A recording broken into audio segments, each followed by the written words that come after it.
Hello, my name's Lucas. I'm just going to take you around a quick video tour of my BMW 435D M Sport. I'm going to highlight good points, the bad points, basically, and everything in between. As you can tell, it has been slightly lowered. I believe they're 30mm high back springs. I'll take you to the alloy first on the front right corner. This alloy is in perfect condition. Recently new Pirelli P0 tyres on this alloy and on every other alloy, with the rear two tyres being replaced around 2 weeks ago and the front right being replaced literally about 3 days ago. As you can tell, paintwork is in very good condition. I'll just take you around the front to show you any stone chippings that there has been. Obviously, being a 2015 car, you would imagine it's gonna take a few stone chips along the way. But even when I take you up close, you can't really see an awful lot of damage from these stone chips, maybe more so on the underneath. One thing to note is I do have a M Sport splitter. Obviously, being the M Sport pack, it usually comes with splitters all the way around, as you can see on the sides. The front one has been removed due to my office being down a lot of rural lanes, so I bought another one and that will be included within the sale of this vehicle. Just haven't had it fitted yet. If you'd like that fitted prior to sale, we can work that out for asking price. Okay, what's next? So obviously, being a convertible, I'll pop the roof up for you in a second video, or you can just see them on the photos. But in this video, I just want to take you around an overview of the car. Interior wise, relatively decent condition. Please excuse the fact that it hasn't been perfectly cleaned inside just yet. I've only done an outside wash. A few things to note: wear on the seats a little bit. I'll open the door for you so you can see a little bit better. Things like this can be just cleaned up, but being a 2015 car, you can see there is slight damage to the leather seats there. Overall, really good condition on the front. Where I take you to the rear, there has been a few bits of damage on the rear bolster. You can see here, right? Not too bad, just a little bit of scuffs.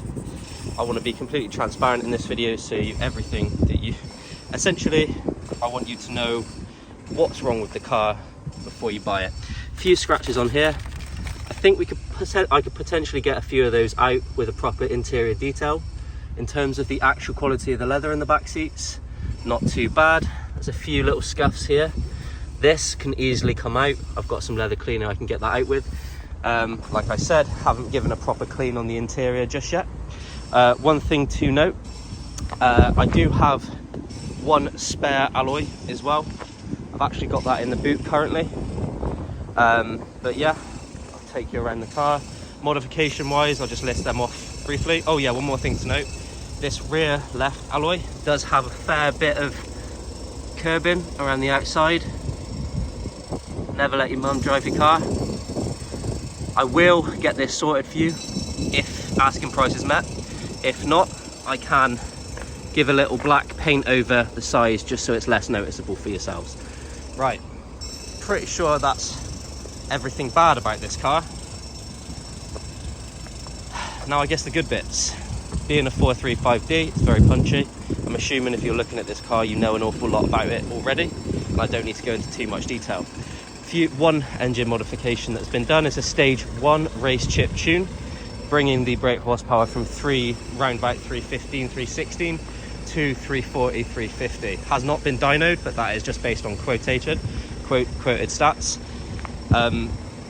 With that as well, you get about 10% boost in efficiency. So before having the race chip, I'd average around 42 to 43 miles per gallon on a motorway journey. Now this thing can knock on the door of 50 miles per gallon, 48 being around about the standard. This brings the newton meters of torque to 750 as drives well. Really well, this thing.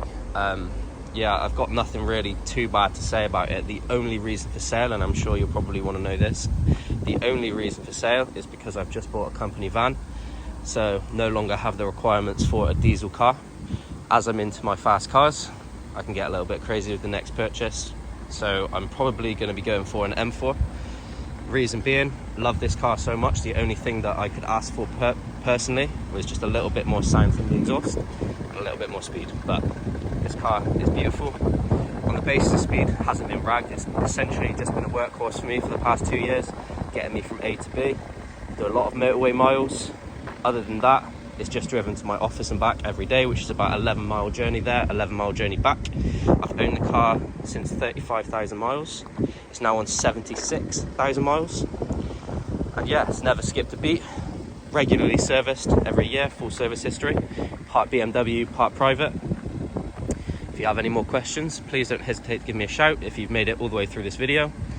Fair play. It's been a long video. Thanks so much. Hope you like the car. Bye bye.